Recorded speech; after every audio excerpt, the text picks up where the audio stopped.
Bom, senhores, nosso último intervalo aí, eu disse a vocês que tentaria dar para você as características principais dos domínios climáticos da Terra. Vamos lá? Então nós temos aqui, ó, o chamado clima polar glacial. Qual é a característica do clima polar glacial? Nós temos baixíssima pluviosidade e baixíssimas temperaturas. Não há nenhum mês do ano em que as chuvas superem a 50 milímetros no chamado clima polar glacial. Olha aqui, ó, Alasca, Canadá, Finlândia, norte da Noruega, norte da Finlândia, boa parte da Rússia. Toda essa região aqui é onde eu tenho o clima polar glacial. Nesse clima, a temperatura no inverno pode chegar até 40 graus negativos. Não é? É a região de menor temperatura da Terra e os índices de chuva, de pluviosidade, também são baixíssimas. Somente no verão é que você tem chuvas que podem chegar até 40, 30 milímetros por mês, o que é baixo. Tá? E no verão a temperatura pode chegar a 5, talvez 10 graus positivos. No inverno ela chega até 40 graus negativos. Dei uma olhada aqui, ó, no clima temperado. Olha aqui, boa parte dos Estados Unidos, o sul aqui do Canadá, toda a Europa setentrional, aqui o norte da Europa, as Ilhas Britânicas aqui, não é? Você tem aqui boa parte da China, boa parte do Japão, a região dos Pampas aqui, ó, o sul do Brasil, o Rio Grande do Sul, o Uruguai, a região aqui, os Pampas da Argentina, não é? Aqui, ó, a chamada região sudeste da Austrália, Nova Zelândia, não é? Toda essa região aqui é marcado pelo quê? Pelas 4 estações bem definidas. Chuvas bem distribuídas, não é? Concentradas no verão. Chuvas bem distribuídas, concentradas no verão. O inverno é rigoroso, sim. Claro que não se assemelha ao clima polar, mas é um inverno rigoroso. Região semiárida. Semiárida é quase seco, não é? Aí você tem aqui o México, nos Estados Unidos, o Texas, o estado do Oklahoma, Arizona. Você tem aqui, ó, não é? O norte da África, o Kalahari, não é? O Oriente Médio, não é? Aqui o deserto de Gobi, na China, não é? Toda essa região é marcada por chuvas mal distribuídas e escassas, não é? No Brasil eu tenho uma região semiárida aqui, não é? Que é essa área aqui, ó, que ele colocou aqui, ele deveria ter colocado a cor verde aqui, não é? Que é o sertão nordestino. Notem a Austrália, ó, 70% do território australiano, o clima é árido ou semiárido, não é? Então o clima semiárido é marcado por chuvas escassas e, não é, mal distribuídas. A temperatura ela tem uma grande amplitude, não é? As temperaturas são altas, mas a amplitude térmica aqui é diária. O clima tropical, de maneira geral, no Brasil, maior parte do continente africano, não é? Aqui a região do sudeste asiático, da Ásia Meridional, região aqui da Indonésia, marcado por verões úmidos e invernos secos. As chuvas se concentram nos verões. Clima mediterrâneo, principalmente aqui, ó, óbvio, não é? As margens do mar Mediterrâneo, a parte sul da Europa, aqui, ó, Península Itálica, Península Ibérica, Península da Anatólia, aqui no Oriente Médio, onde está a Turquia, né? Norte da África, Península Ibérica, principalmente a Espanha, né? Nessa região aqui você tem chuvas insuficientes, porém, não é? Elas são concentradas no inverno. É importante dizer isso. No clima mediterrâneo, as chuvas são concentradas no inverno, não no verão, como no clima tropical. Tá? Mesmo assim, são chuvas insuficientes. Não são chuvas suficientes, como, por exemplo, você tem no clima tropical. E, finalmente, o clima de montanha, poderia colocar frio de montanha, em função da altitude. Como nós vimos, quanto maior a altitude, menor a temperatura. Então, o clima de montanha é marcado por baixas temperaturas. Em algumas áreas, tão frias quanto no polar glacial. Tanto é que, se você visualizar um pico de uma montanha, ele vai estar o quê? Coberto de neve. No Brasil nós temos 6 domínios climáticos. Vamos lá? Então eu tenho aqui, ó, o clima equatorial, úmido, marcado pelo quê? Por chuvas excessivas, mais de 2.500 milímetros de chuva por ano e temperaturas elevadíssimas, na casa dos 28, 30 graus. É a região mais quente e mais úmida do Brasil, o clima equatorial úmido. Porém, nessa região ocorre um fenômeno. Que fenômeno é esse? Vem conhecer. Olha só, eu tenho aqui, vinda do sul, a massa polar atlântica penetrando na região da Amazônia brasileira. Aí ela vai provocar uma rápida queda da temperatura. Nome desse fenômeno: friagem. Passagem ou chegada da massa polar atlântica vinda do sul até a Amazônia, fazendo com que a temperatura despenque. Despenque quanto? A média é 30 graus, chega a 13.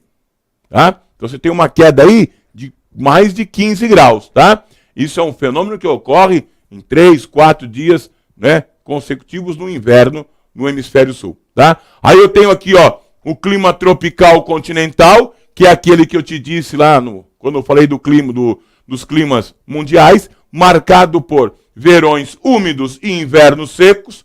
O clima semiárido, marcado por chuvas escassas, menos de 600 milímetros de chuva por ano, tá? Período de estiagem prolongada, tá? Então aqui, ó, é o sertão nordestino. Você vai ver daqui a pouco aqui, domínio da Caatinga. Tem também aqui, ó, o clima litorâneo, ou tropical úmido, ou tropical atlântico. Esse clima é marcado por chuvas abundantes e concentradas no inverno, tá? Essa região aqui chove mais no inverno. Por quê? Volta. Você lembra essa massa de ar aqui, ó, a massa polar atlântica? No inverno ela está tão forte, olha o que acontece com ela, ó. Ela chega até onde? Até o litoral nordestino. Ela se encontra com quem? Com a massa tropical atlântica, que é quente. Então uma massa de ar fria se encontra com uma massa de ar quente. O resultado? Chuvas frontais. Onde? Aqui, ó. No clima tropical úmido ou litorâneo. Chuvas no inverno. Eu tenho aqui o clima subtropical, logo ao sul do Trópico de Capricórnio. O clima subtropical é marcado por chuvas regulares, bem distribuídas, uma média de 1.600 milímetros por ano. E a questão aqui é que a temperatura cai muito. Aqui é onde eu tenho o inverno mais rigoroso do Brasil. Aqui é onde pode ocorrer o fenômeno da neve e da geada. Geada só ocorre na região sul e parte do sudeste. Tá? Neve só ocorre, em larga escala não, mas consideravelmente, na região sul. Tá? Então você tem aqui, e por quê? Volta lá, pela passagem de quem? Da massa polar atlântica. A passagem da massa polar atlântica atinge em cheio. E não se esqueça, é a região do Brasil, a região sul, que tem a maior latitude. Maior latitude, passagem da massa polar atlântica, não é? E finalmente, a última das regiões aqui, ó, essa verde clara aqui, é o clima tropical de altitude. Esse clima tropical de altitude, ele tem chuvas de verão, verões úmidos e invernos secos, e a diferença do tropical de altitude para o tropical continental é que no clima tropical de altitude os verões são mais intensos, não é? A temperatura cai mais no verão. Em função do quê? Da altitude. Quanto maior a altitude, menor a temperatura. Então essa região, por ter uma altitude maior, faz com que a temperatura no inverno seja menor. Tudo bem? Senhores, nós vamos parar aqui clima e imediatamente entrarmos já num outro assunto, que é vegetação. Dá uma olhada aí. Quando eu falo em vegetação, eu sempre tenho que levar em mente que, no caso do Brasil, O Brasil é um país de clima quente e úmido. Portanto, a vegetação no Brasil será rica e exuberante. Mas no mundo, eu tenho coberturas vegetais em função da climatologia. Então, o clima é um dos principais fatores que vai, não é, proporcionar determinada cobertura vegetal. Quando a gente estuda a vegetação, a gente tem que ter em mente o seguinte: um glossário, termos técnicos sobre vegetação. A vegetação irá variar. Então eu terei, por exemplo, no que diz respeito à folhagem, 3 termos que sempre são falados quando o assunto é variação da vegetação quanto à folhagem. Os termos são latifoliada, aciculifoliada e caducifoliada. Quando eu falo que uma vegetação ela é latifoliada, eu quero dizer que as folhas são largas e sempre verdes. Então essa vegetação é adaptada ao clima quente e úmido. Quando eu falo que uma vegetação é aciculifoliada, eu quero dizer que as folhas são finas, pontiagudas, na forma de agulha. Tá? Quando eu falo que uma vegetação ela é caducifoliada, eu estou dizendo que as folhas caem durante o outono e o inverno. Caem e perdem a coloração. Vamos dar um exemplo? Folhagem latifoliada, palmeiras, bananeira. Folhagem aciculifoliada, os pinheiros.